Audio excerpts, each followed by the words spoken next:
Sud Radio, les vraies voix qui font bouger la France. 19h-20h, les vraies voix responsables. Les vraies voix qui font rouler la France comme tous les mercredis soirs avec Philippe David. Ça va mon Philippe? Oh bah ça va très bien, surtout non, quand on a nos j'ai amis. dit quoi? Qu'est-ce qu'il y a? Les vraies voix qui font rouler la France, c'est demain, Cécile. Oui, et je suis contente parce que je voulais savoir si vous suiviez. Je suis toujours là, ne vous inquiétez pas.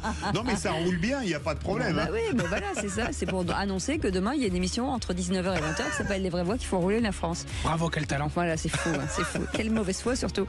En tout cas, les vraies voix responsables, on est ravis de vous accueillir aujourd'hui. On peut redémarrer depuis le début ou pas? Ouais, s'il te plaît. Ouais, Allez, on redémarre. Ah, mais non, je plaisante. On y va. Sud Radio, les vraies voix qui font bouger la France. 19h-20h, les vraies voix responsables. Ben voilà, là vous mettez le bon jingle. Merci beaucoup. Avec plaisir. Quelle mauvaise foi. J'enlève les moufles. Soyez les bienvenus. Pardon, on rigole, mais voilà. Aujourd'hui avec Sacré Français, avec Olivier Robert, on va vous parler de Made in France. Bonsoir Olivier Robert. Bonsoir. Bonsoir à tout le monde. Merci en tout cas d'être avec nous. Allez, aujourd'hui, nos Sacrés Français à la tête du groupe familial Van der Schooten, spécialisé dans le linge de maison haut de gamme. Bernard Van der Schooten dirige à demain une marque engagée dans le Made in France et il sera accompagné de Frédéric Motte, conseiller régional des Hauts-de-France. Everblue est un acteur majeur dans la conception, l'installation et l'entretien de piscines privées et publiques avec une attention particulière à l'innovation et à la durabilité des matériaux utilisés.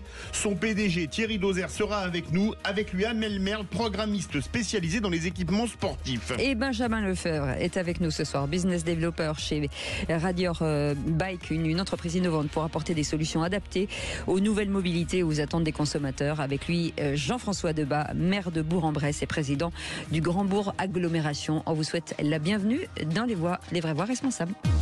Les vraies voix Sud Radio. Donc Olivier Robert, fondateur de la plateforme Sacré Français, qui grossit, qui grandit, qui s'étoffe avec de nouveaux talents français assez régulièrement. Exactement. Mais écoutez, et qui s'étoffe d'autant plus qu'on va avoir un fabricant de linge de maison dans quelques minutes. Pas mal. J'ai pas pu m'empêcher. Joli.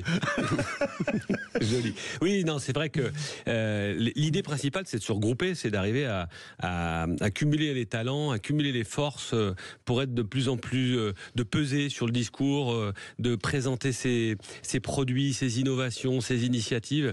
Et Sacré Français vient là comme un rassembleur. C'est la raison pour laquelle on organise un événement qui commence à prendre aussi beaucoup d'ampleur, qui s'appelle les Rencontres du Made in France, qui auront lieu le 22 mai à Marseille, où on va réunir vraiment tous les acteurs de la réindustrialisation et de la relocalisation française. Mais comment ça va se passer? Quel est le programme? Il y a des tables rondes, qu'est-ce qu'il y a à cet événement?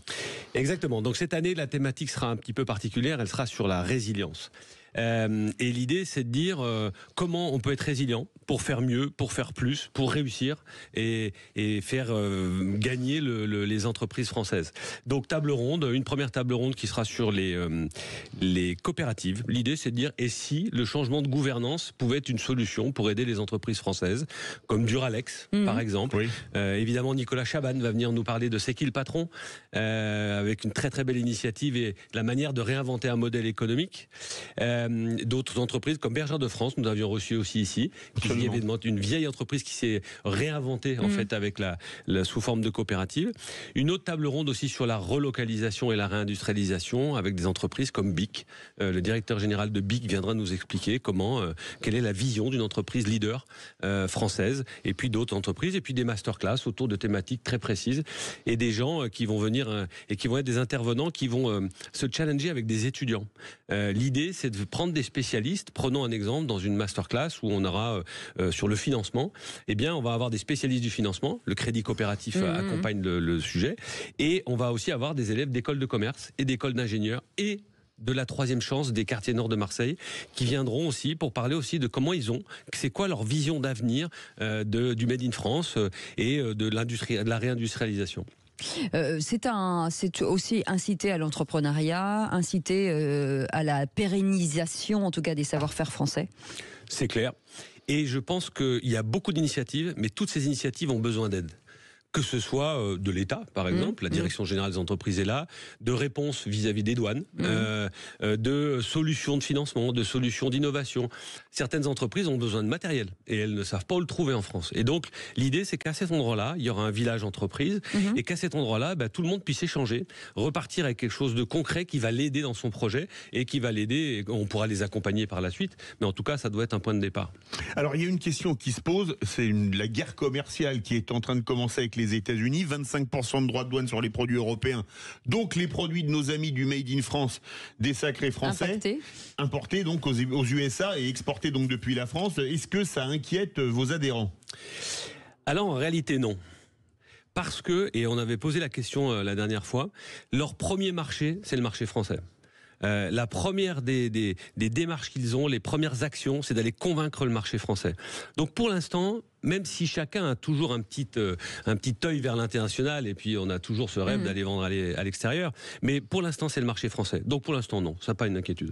Le pouvoir d'achat aussi inquiète les Français, ou en tout cas les entrepreneurs du Made in France? Bien sûr, oui. Oui, c'est clair que le pouvoir d'achat, c'est un vrai sujet. Ce qu'il faut, c'est arriver à comprendre comment on peut aussi expliquer aux consommateurs qu'acheter un produit Made in France, il est plus solide, il est mieux suivi. On va en discuter, mais quand on a besoin de réparer un vélo... Plus sécure aussi. Plus sécure, évidemment. Alors il y a quand même une question qui se pose. On va le voir notamment avec les entreprises, les belles entreprises qui vont être avec nous. A priori, il y a une prise de conscience. Le consommateur veut à nouveau savoir ce qu'il achète et il préfère acheter du fabriqué local, c'est-à-dire donc du Made in France. C'est exact. Et on le voit d'ailleurs, la première des démarches a été avec l'agroalimentaire. C'est-à-dire que les gens voulaient savoir ce qu'ils avaient dans leur assiette. Et plus ça va, plus ils ont envie de savoir d'où ça vient.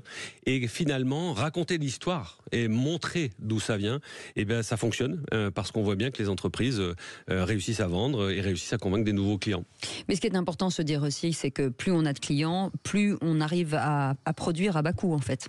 C'est exact, c'est cette espèce de cercle vertueux, positif, qui permet d'aller baisser les coûts de production et de devenir de plus en plus compétitif. Et c'est le cas, on a de plus en plus d'initiatives. On l'a vu avec le slip français qui a fait du volume. On avait reçu ici Bioseptile qui a lancé une marque, les vertueux, avec une brosse à dents à 99 centimes en faisant du volume. Donc c'est possible, mais c'est vrai que tout le monde doit participer et tout le monde doit être participant à ces actions. Notre excellent réalisateur Maxime, qui a beaucoup d'humour, nous dit dans le casque, mais je comprends pas, c'est fabriqué en France ou à bas coût? Vous avez compris le jeu de mots. Bravo Maxime, elle est excellente. Bravo, on a un roulement de tambour possible ou pas? L'Azerbaïdjan, c'est ça. C'est ça. Qui n'est pas Made in France, je vous le rappelle. Combien d'entreprises aujourd'hui, et est-ce que dans cet événement du 22 mai, certaines peuvent encore s'inscrire? Oui, bien sûr. Oui, on a ouvert les inscriptions pour le village entreprise la semaine dernière. Donc aujourd'hui, on a 30% du village qui est pris, mais il n'y a que 40 places, donc c'est assez limité. C'est dans un lieu. C'est où à Marseille? C'est au Cloître. C'est un lieu chargé d'histoire qui est magnifique et qui appartient aux apprentis d'Auteuil. Magnifique. Ouais, tout à fait. Canon. C'est une belle histoire, et puis la petite histoire, c'est qu'en plus il est sur la colline Saint-Bruno, qui est le fondateur des Pères Chartreux, et comme tout le monde le sait, je suis un Chartrousin, donc forcément je me sentais très bien dans ce lieu-là. Et moi je suis né à Chartres, mais ça n'a aucun rapport. Allez-y. L'année c'est pas très bien terminée pour l'industrie, puisque pour la première fois depuis 2020 on a fermé plus d'usines qu'on en a ouvert en France. Est-ce que les entrepreneurs, notamment dans l'industrie, ont encore le moral? Oui. Alors vous pouvez y aller, ils ont la foi, ils ont encore le moral. C'est courageux quand même. C'est clair. Mais je crois que vous allez en entendre ce soir 3 qui vont vous évoquer ça, mais c'est une réalité. Et d'ailleurs, il y a un acteur qui va venir sur les rencontres du Made in France qui est un fabricant d'usines. Et je trouve intéressant d'avoir ces personnes-là, parce que eux, ils ont une vision sur ce qui va se passer, ils ont les carnets de commandes. Fabricant d'usine, c'est-à-dire quelqu'un qui vous aide, qui vous dit voilà, vous faites telle usine, faut faire telle surface, acheter telle machine-outil, mettre tel équipement, c'est ça? Alors ils sont fabricants de l'enveloppe. Ils font tout carrément. Exactement. Ah, c'est génial ça. Ouais. Allez, restez avec nous dans un instant. Bernard van der Schutten sera avec nous, président directeur général de À Demain. Vous allez aussi, vous aimez les beaux produits, le linge de maison. Je peux vous assurer que moi, je vais faire des petites commandes si ça continue. Je vous le dis tout de suite. Allez, on fait une petite pause et on revient dans un instant. On est ensemble avec Philippe David et l'ensemble de nos invités jusqu'à 20h.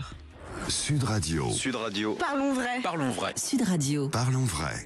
Sud Radio, les vraies voix qui font bouger la France. 19h-20h, les vraies voix responsables. Les vraies voix responsables Made in France avec Olivier Robert, fondateur de la plateforme Sacré Français, qui vient bien sûr à chaque fois dans sa besace avec des invités passionnants, puisque ce sont des Made in France et qu'ils produisent en France, qui travaillent, courageux, on le disait tout à l'heure. Et Bernard van der Schooten est avec nous, PDG du groupe van der Schooten et surtout de cette belle marque qui s'appelle À Demain. Bonsoir, merci d'être avec nous et avec vous. Frédéric Motte, conseiller régional des Hauts-de-France, merci d'avoir accepté notre invitation. Alors, votre groupe, qui existe déjà depuis de belles grandes années, a fait le choix, quoi qu'il arrive, de rester Made in France aujourd'hui. Il a le même âge que vous, 78 ans. Oui. Ok. On avait dit qu'on ne le disait pas. On avait dit qu'on ne le disait pas. J'ai un très bon chirurgien. Allez-y. Bernard van der Schooten. Ah, la méchanceté. Mais vous inquiétez pas, je ferai une vanne sur votre ventre dans 5 minutes, Philippe David. Ok. Allez, on y va. Merci. Est-ce qu'on a le droit de se venger? Oui, absolument, Ah bon, bien sûr. Mais gentiment, ok. parce que ça n'est que de l'amour, vous savez. Enfin, vache, de Oui, l'amour, bien vache. sûr. Oui, alors le groupe a été créé effectivement en 1947 par mon grand-père. Et aujourd'hui, jusqu'aujourd'hui, le choix de ce Made in France, d'abord, bravo. Est-ce que c'est difficile? Est-ce que ça a été difficile? Je ne cacher que depuis une vingtaine d'années, c'est devenu extrêmement difficile, puisque l'industrie textile, comme vous le savez, a pas disparu, mais a été profondément abîmée par La concurrence? l'arrivée massive des importations d'Asie. Alors pour le linge de maison, on va pas trop parler de la Chine, parce que c'est pas vraiment la Chine notre problème. Pour nous, le pays d'Asie, les pays d'Asie les plus difficiles, c'est le Pakistan et le Bangladesh. Et quand on voit en 15 ans, en moins de 15 ans, ils ont pris 80% du marché du linge de maison, et vous êtes fabricant du linge de maison. Comment est-ce qu'on fait pour résister face à une telle marée qui vous arrive dessus?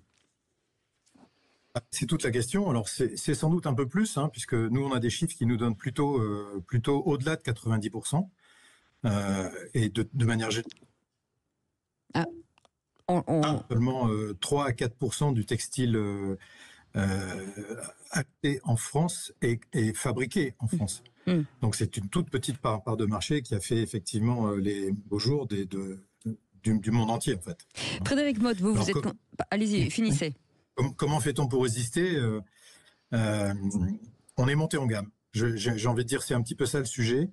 On est monté en gamme avec des marques qu'on veut positionner sur la qualité, sur un niveau de service le meilleur possible.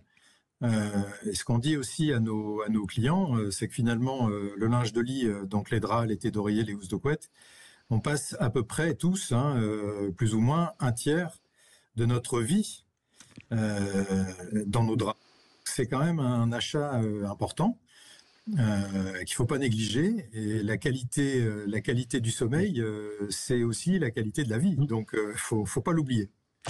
Alors, on a résisté avec effectivement des montées en gamme, et on a eu l'opportunité, un tout petit peu avant le Covid, de lancer une nouvelle marque qui s'appelle À Demain, qui est une marque 100% fabriquée en France pour le coup. Donc tissage, ennoblissement, c'est-à-dire impression ou teinture, et confection, puisqu'on a pu conserver un certain nombre de fournisseurs français. Il y en a plus beaucoup, mais on a noué des partenariats très serrés avec eux, et on a pu garder dans le Nord, puisqu'on est installé près de Lille, on a pu garder un atelier de confection d'environ 50 personnes, ce qui représente un atelier de taille conséquente par rapport à ce qui reste aujourd'hui en France. Il n'y a plus beaucoup d'ateliers de cette taille-là, qui nous permet donc de proposer directement aux consommateurs, puisque le mode majoritaire de vente de cette marque, c'est Internet. Donc sur notre site en ligne, des produits 100% fabriqués en France. Alors on va se tourner vers Frédéric Motte, qui est conseiller régional des Hauts-de-France. Bonjour, merci d'avoir accepté notre invitation. Vous, en tant que conseiller régional, quels sont les leviers aujourd'hui possibles pour aider ces entreprises, en tout cas, à ne pas se délocaliser, et comment on les aide aujourd'hui? Alors d'abord, c'est d'avoir des convictions. Et nous avons la conviction dans les Hauts-de-France qu'il n'y a pas d'économie puissante sans industrie puissante. Et on ose le dire, dans les Hauts-de-France, oui, on aime l'industrie. On aime l'industrie.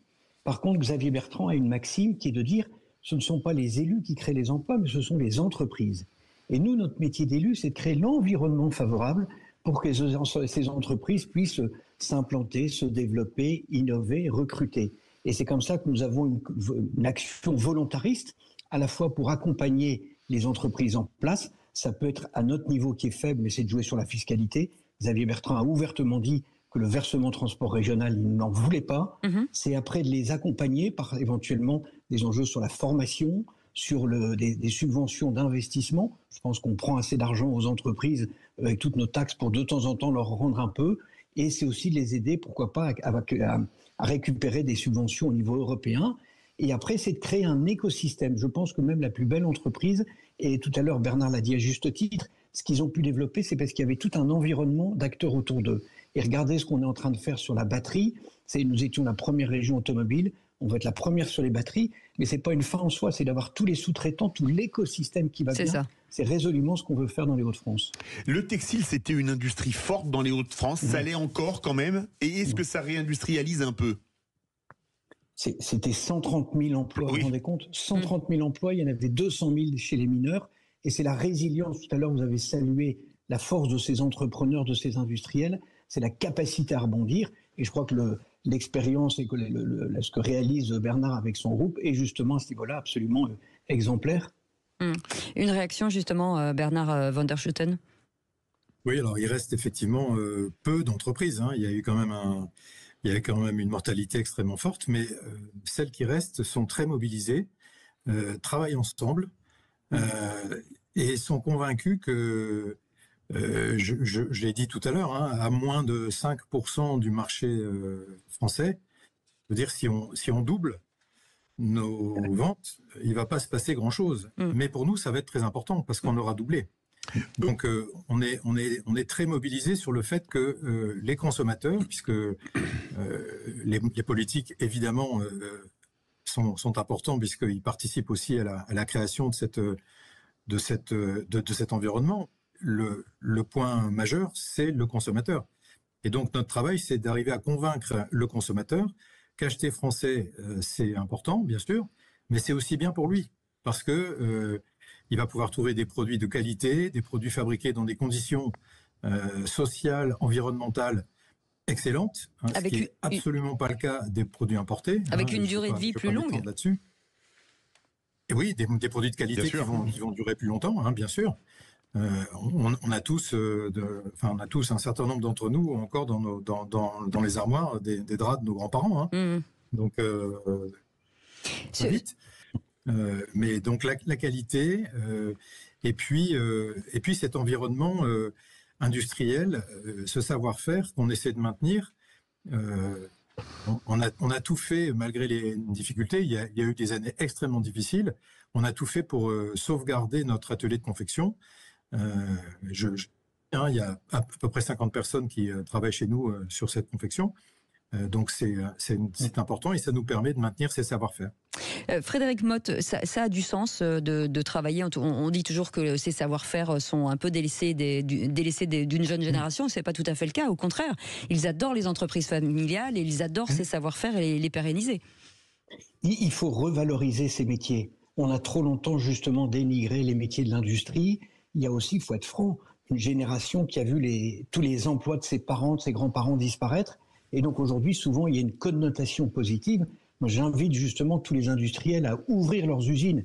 L'usine de Bernard van der Schutten, ça vaut la peine d'être visité. C'est des conditions de travail satisfaisantes.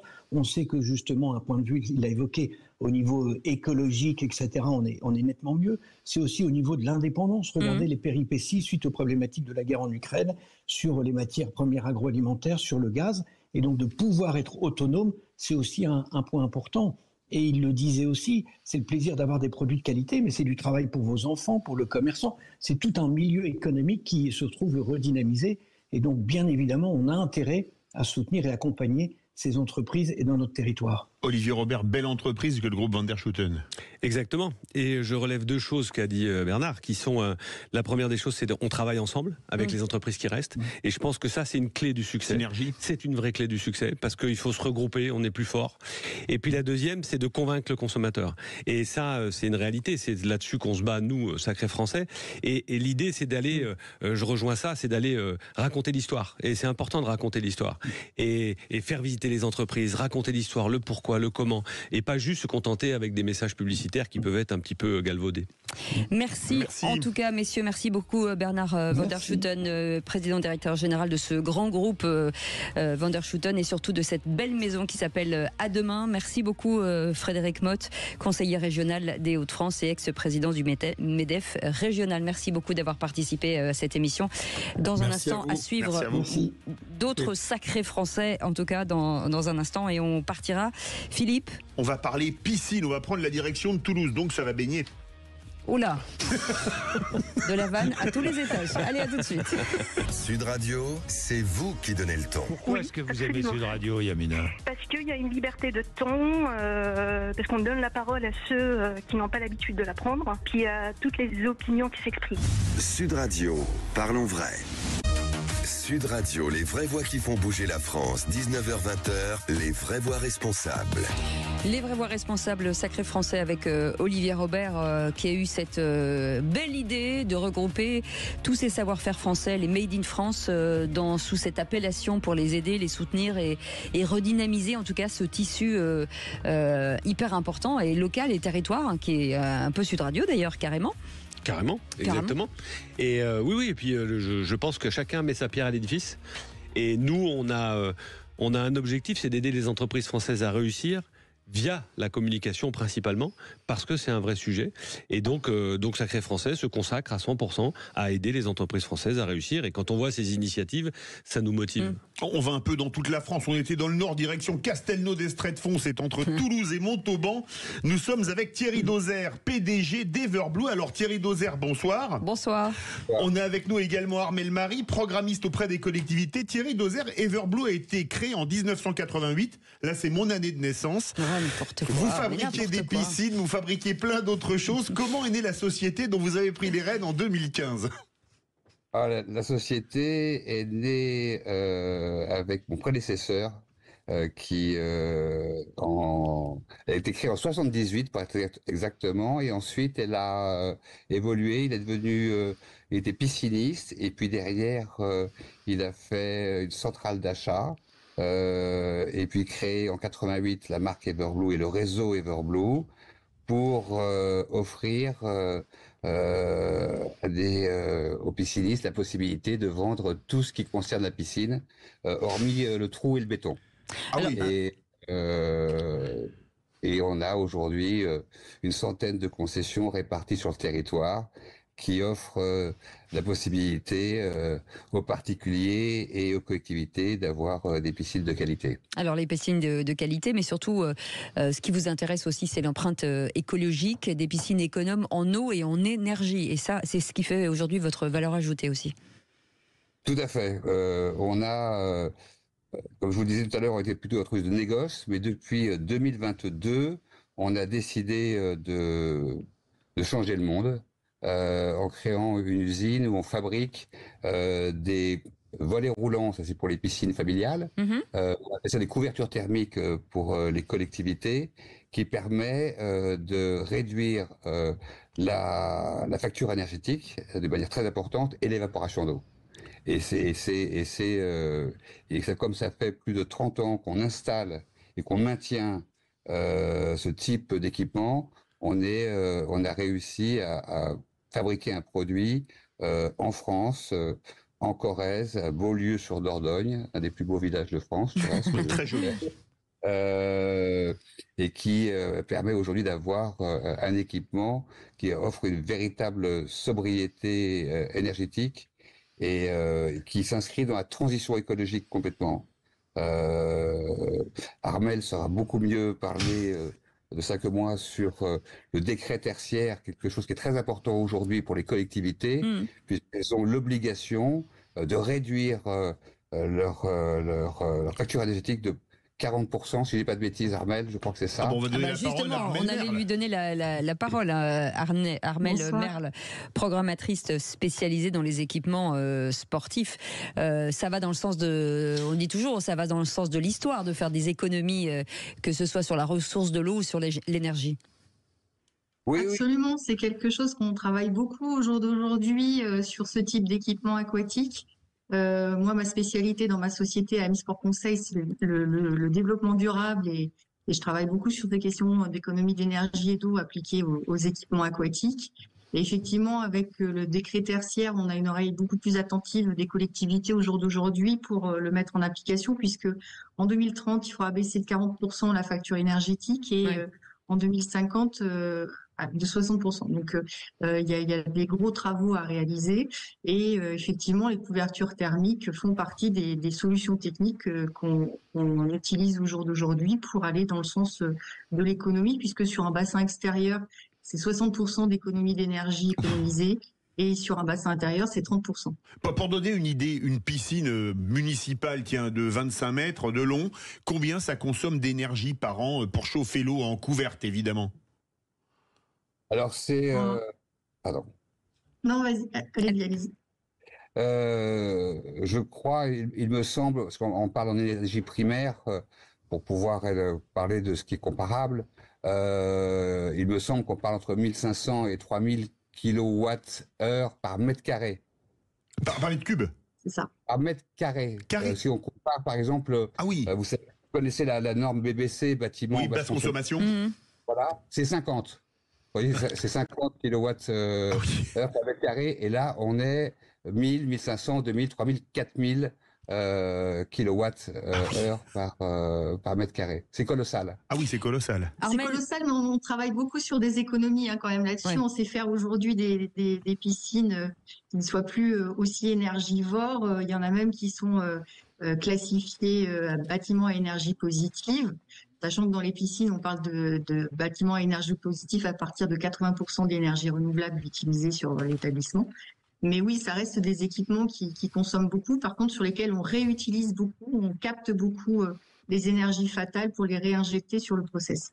Il y a beaucoup d'aides pour les mairies, pour les communes, juste pour leurs piscines, parce qu'on a vu pendant le Covid et même après, et avec les problèmes d'énergie, il y a plein de maires qui ont dû fermer les piscines pour des raisons effectivement financières et de pas pouvoir rénover leur piscine. Enfin, ça a été quand même un drame. Et le sport, en tout cas pour une commune, c'est quelque chose de très important. Alors, ce qu'il faut savoir quand même, c'est que vous avez à peu près 6000 bassins publics en France, à peu près. D'accord. Oui. Donc 4000 ne sont pas isolés. Ah oui, il y a du travail. Donc il y a du travail. Donc déjà, il y a une grande partie. Et puis le retour sur investissement est très rapide. Armel parlait de 60% d'économie. C'est vrai que nous, on a des lames très particulières qui sont brevetées, qui sont isothermiques, qui ont le coefficient de transmission thermique, c'est l'isolation la plus forte du marché, et on est vraiment sur des économies gigantesques, parce qu'on parle de dizaines, centaines de milliers d'euros par an. C'est un des plus gros budgets des communes, si je dis pas de bêtises, Armel. Oui, effectivement. Mais après, pour répondre à la question, il y a très peu... Il y a de moins en moins d'aide en fait sur les équipements sportifs de par les restrictions budgétaires qu'on connaît à tous les niveaux. Ah bon? Je m'en souviens pas. Et le sport étant la 5e roue du carrosse, ça devient compliqué. Mais pour autant, dans les équipements sportifs, les piscines restent l'équipement le plus subventionné. Une petite question, est-ce que l'intelligence artificielle, Thierry Dozer, aujourd'hui, peut avoir un impact sur ces piscines, pour les calculs? Est-ce qu'aujourd'hui, l'innovation fait que ça va changer votre métier, par exemple? Ça, c'est une excellente question. C'est moi qui l'ai eu. Oui, tout à fait. Personnellement, je me la suis posée, oui. Et je n'ai pas vu, mis à part l'intelligence humaine et le savoir-faire, parce qu'on parle du Made in France, chez Everblue, non seulement c'est fabriqué en France, mais c'est également fait avec amour. Et ça, l'intelligence artificielle ne peut pas le faire. Dans notre usine, par exemple, nous avons des chaudronniers qui sont des métiers d'art. L'intelligence artificielle ne peut pas être présente. Absolument. Elle va nous aider peut-être à rédiger un peu mieux, plus rapidement, peut-être les réponses à des appels d'offres. On gagne du temps dans les ateliers. C'est Armelle qui va être contente, elle va gagner du temps aussi. Mais quand on voit, il y a des vidéos superbes de l'usine de Beaulieu sur Dordogne, où on travaille des matériaux très nobles, l'inox 316L, etc. On se dit qu'on sait quand même encore faire de belles choses dans l'industrie, Olivier Robert. Ah bah c'est clair. D'abord, on innove. Oui. Donc ça c'est à relever parce que c'est un des traits d'union de toutes les entreprises et de toutes les industries françaises. Et puis la deuxième, évidemment, on revient à ce qu'on disait tout à l'heure, ça mérite d'être visité, il faut que ça se voit, il faut la raconter cette histoire, il faut que ce soit expliqué, que ce soit montré. Et évidemment, aujourd'hui en France, on a tellement de joyaux que on n'a pas fini. En tout cas, merci beaucoup d'avoir accepté notre invitation. Thierry Dozer est avec nous, un PDG d'Everblue. Et merci beaucoup Armelle Merle, programmatrice spécialisée dans les équipements sportifs. Merci beaucoup en tout cas de nous avoir accordé cette interview. On va changer de domaine encore dans un instant, Philippe. Là, on nageait, maintenant on va pédaler, puisqu'on va parler vélo électrique. Voilà, c'est ça. Et là, il faut un peu d'huile de coude aussi. Allez, à tout de suite. Sud Radio. Sud Radio. Parlons vrai. Parlons vrai. Sud Radio. Parlons vrai.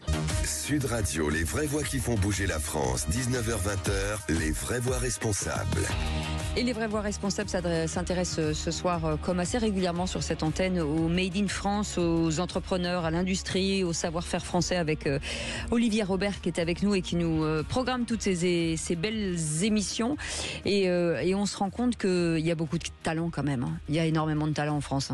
C'est clair. C'est la raison pour laquelle on est certain qu'on va réussir et qu'ils vont réussir. Et là, aujourd'hui, il faut encore une fois les mettre en avant, faire savoir, montrer et valoriser. Et puis la pédagogie, c'est ce que disait tout à l'heure Bernard Schaff. C'est ça, il faut absolument convaincre le consommateur. Achetez français, mesdames et messieurs. Exactement. Et Sud Radio est probablement la seule radio à avoir une émission 100% Made in France. Absolument. Tous les dimanches à 13h30, c'est ça la France avec Nathalie Schrein-Guerma. Voilà, qu'on embrasse d'ailleurs. C'est bien de le dire. Exactement. Benjamin Lefebvre est avec nous.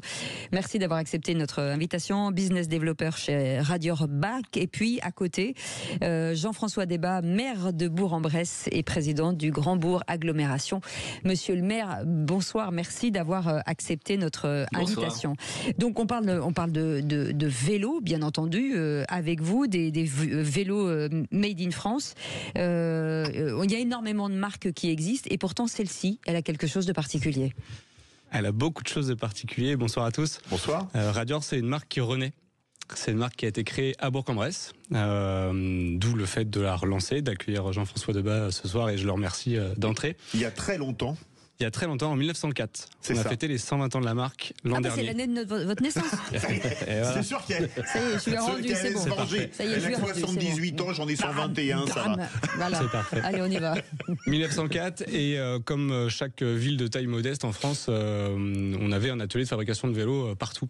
Oui. Et malheureusement, en 56, je vous passe les 52 années d'existence, mais en 56, l'entreprise fait faillite, entreprise qui est restée familiale. Elle fait faillite malgré sa production de vélos et de motos. La naissance et l'arrivée de l'automobile individuelle fait disparaître tous ces fabricants de vélos et de motos qu'on avait dans finalement chaque ville de France. En 2021, à l'initiative folle de 6 industriels de Bourg-en-Bresse, qui sont des métalliers et issus de la métallurgie au sens large, ils ont un beau matin l'idée de vouloir fabriquer un vélo localement. Et évidemment, la marque Radior s'est affiché en grande venteux en étant à Bourg-en-Bresse, en connaissant l'histoire de la marque, de relancer cette marque. Et c'est évidemment une fierté aujourd'hui, et pour nous, et pour les enfants du dernier dirigeant, une fratrie de 5 frères et sœurs. Et qui est fabriqué en France de A à Z. Alors de A à Z presque, on va dire de A à Y. À Y avec la conception aussi, c'est ça, exactement. Donc on est conçu, on fabrique et on assemble nos vélos en France. On a la particularité, Radior, de fabriquer de manière industrielle, en interne, nos cadres. Et aujourd'hui, à ma connaissance, on est la seule marque à le faire encore une fois, en interne et de manière industrielle. Certains le font en France, le font sous-traité, mais grâce à ces sites industriels, on a l'ensemble des capacités, des savoir-faire et des hommes et les femmes, leur savoir-faire pour fabriquer ces cadres. Alors, le maire de Bourg-en-Bresse est avec nous, Jean-François Debat. Le vélo, bien entendu, c'est intégré dans tous les centres-villes et dans l'urbain et le périurbain. Il a fallu aussi, chez vous, aménager le territoire. Oui, c'est clair que nous sommes la deuxième ville, parmi les villes de moins de 100 000 habitants, la deuxième ville cyclable de France, selon le baromètre de la Fédération des usagers de la bicyclette. Mais oui, en ville moyenne comme dans les grandes métropoles, eh bien, le vélo n'avait plus sa place, en fait. L'ensemble du domaine public pour se déplacer était dédié aux voitures et un peu aux piétons avec les trottoirs. Et donc oui, nous développons une politique active. Moi-même, je me déplace en vélo, je fais 95% de mes déplacements de moins de 5 km en vélo depuis plus de 15 ans. Et nous avons développé des réseaux de pistes cyclables bidirectionnels, des réseaux qui permettent également de sortir de l'agglomération. Et la part du vélo ne cesse d'augmenter. Parce que je crois que chacun le sait, pour les déplacements de moins de 5-7 km, en vélo, non seulement c'est bon pour la santé, non seulement c'est bon pour l'environnement, l'air que nous respirons et le bilan carbone, mais en plus, on va plus vite. Alors, il y a une chose importante, c'est par les 6 industriels. On pensait en général que l'un, c'est plutôt la plasturgie, mais là, c'est Oyonnax. Vous, c'est le réseau Mécabourg, un réseau de métallurgie dans votre ville qui leur a permis de se rencontrer et de créer, ou de ressusciter, plutôt de faire renaître Radior. Comment ça s'est passé ? Alors absolument, à Bourg-en-Bresse et en Bresse, en fait, on vit pas de la volaille de Bresse. On vit de la. Attends, à 19h47, c'est pas idiot d'en parler, ni du bleu, il y a le bleu. On vit pas de la volaille de Bresse, c'est notre emblème, mais c'est pas de ça qu'on vit. On vit de mécanique industrielle, de métallurgie. Il y a ArcelorMittal, il y a Renault Trucks, il y a d'autres entreprises. Il y a un réseau très conséquent qui a été créé entre la collectivité que je préside, Grand Bourg Agglomération, le territoire et les industriels pour solidifier ce réseau par des entreprises qui sont sur des métiers complémentaires mais qui ne se connaissaient pas. Et donc, nous avons maintenant, depuis 20 ans, construit ce réseau Mécabourg avec les entreprises. Et ça a permis des synergies industrielles. C'est-à-dire que des gens qui pouvaient travailler ensemble mais qui ne le savaient pas et qui étaient à quelques kilomètres ou dizaines de kilomètres parce qu'ils ne savaient pas précisément ce que faisait l'autre, eh bien, ont pu mener des projets industriels, des projets communs. Et je suis très heureux de voir que Radior s'est appuyé sur ce réseau, justement pour pouvoir trouver dans le réseau le maximum de possibilités de répondre à ses propres besoins. Et donc, finalement, de produire dans un rayon qui est beaucoup plus réduit que ce à quoi on pourrait penser lorsqu'on parle d'industrie en France. Benjamin Lefebvre, dans cette belle marque Radior, qu'est-ce qu'on a gardé dans le temps, finalement ? Eh ben, avant tout, l'histoire, l'ADN de cette marque, comme je le disais tout à l'heure, c'était une entreprise familiale. Alors, elle ne l'est plus, puisque c'est 6 industriels qui l'ont relancée. Pour autant, on est en contact régulier avec cette fratrie, oui, qui a validé moralement le projet. On est en contact avec des passionnés qui nous prêtent gracieusement très régulièrement d'anciens véhicules, d'anciens vélos. Et donc on s'appuie sur cette histoire pour venir raconter aussi l'évolution du vélo. Puisque on l'a pas forcément précisé ici, mais on parle bien de vélo assistance électrique qu'on fabrique avec cette philosophie forte de vouloir faire des vélos de mobilité urbaine, de mobilité du quotidien, ce qui était déjà le cas chez Radior au siècle passé, malgré également un passif sportif. Et pour tous les âges, surtout. Et pour tous les âges, mais c'était avant tout le véhicule du quotidien, le véhicule de la famille. Et vous venez d'être présenté maintenant un vélo cargo, le Simurg. Alors c'est extraordinaire, c'est une déesse de la mythologie persane un oiseau qui pouvait soulever un éléphant. Vous voyez, c'est-à-dire que c'est comme si vous me portiez. Voilà, c'est ça.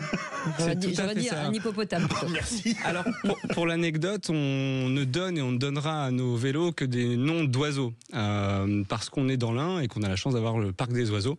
Et j'ajoute une anecdote personnelle cette fois-ci, c'est qu'avant de travailler dans le vélo, j'étais aussi passionné d'ornithologie et d'ailleurs c'était mon cursus initial. Donc le Simurg, en effet... Donc ça vous va bien. Ça me va très bien, ça me va très bien. J'ai plein d'idées pour les futurs modèles.